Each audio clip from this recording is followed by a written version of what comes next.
The Trump Department of Labor just announced a new rule targeting tipped workers' wages. They are presenting this change as a much-needed reform to modernize the restaurant industry. But in actuality, it's just another change designed to make sure that working people earn less while restaurant owners make more money. And this isn't unique. Capitalists have been lobbying against workers' protections since the beginning of capitalism.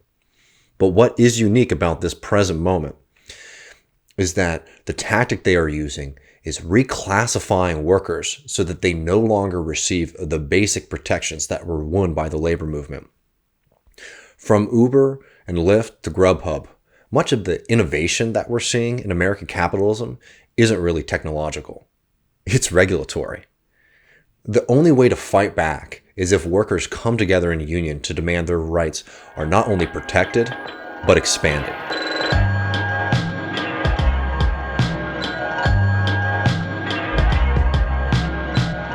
So what's in this new rule? The Trump Department of Labor announced this new rule for restaurant workers who make tips, and using a subtle change, they are helping restaurant workers make more money while paying their workers less.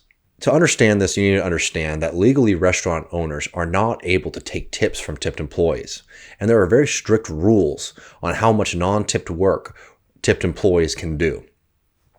The old rule stated that tipped workers needed to spend the majority of their time at work doing tipped work, things like waiting tables, versus non-tipped work, things like cleaning the restaurant or doing dishes. And this was a very important distinction because the federal minimum wage for tipped employees is only $2.13 an hour.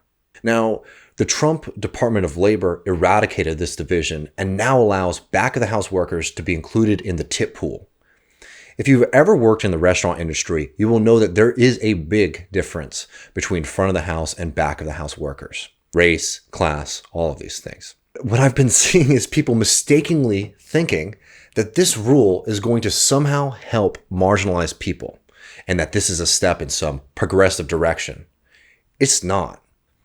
They may say this shift is meant to rectify historical inequities and to make restaurants more inclusive, but it does the opposite. It lowers everyone's standards while lining the pockets of the bosses. Now employers can pay their employees less. By splitting the tips between the front of the house and back of the house staff, they can now pay their back of the house staff less hourly while taking tips from the front of the house staff to cover the difference. Since the restaurant owner is now paying their employees less in wages, it means they're just making more in profit, all while the front of the house workers are seeing their wages decline. And this ain't small change.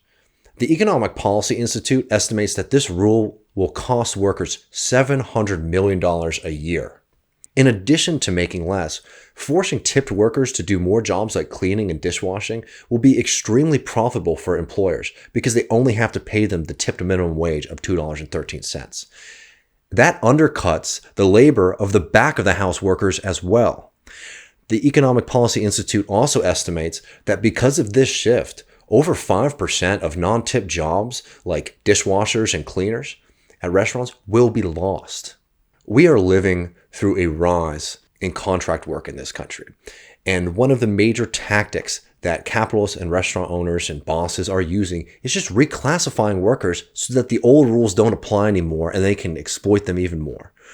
In the United States, 1 out of every 5 workers is now a contractor, which is just a great way for employers to get around worker victories that we won nearly a century ago.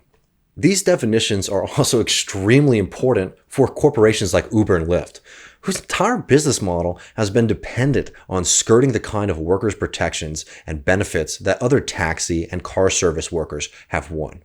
In 2020, Uber and Lyft won a ballot measure in California, overriding a law passed by the state government which sought to ensure that gig workers were given the same protection as other workers. Uber and Lyft went on a media blitz, spending over $200 million in favor of their ballot measure. And what's interesting, much like the way that the Trump Department of Labor is trying to frame these new changes to labor law, they presented this move as a modernizing move, bringing labor law into our modern world. But what it actually did was ensure that these companies can avoid their responsibilities to their workers and avoid paying these workers things like a minimum wage and to provide other basic protections. We lost that fight. But across the country, workers aren't having it.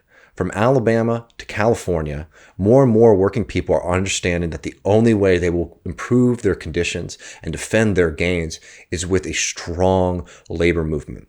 That's why it's been so encouraging to see increased pushes for unionization, for example, in corporations like Amazon, and the very recent announcement that Alphabet workers, Google's parent company, a company which, by the way, egregiously misclassifies their workers to avoid providing basic protections. Those workers are launching a union that will include everyone from tech engineers to the blue-collar workers whose labor allows Google to function. The only way we're going to push back against this new tactic from capitalists across all industries in this country is by coming together and fighting in a union.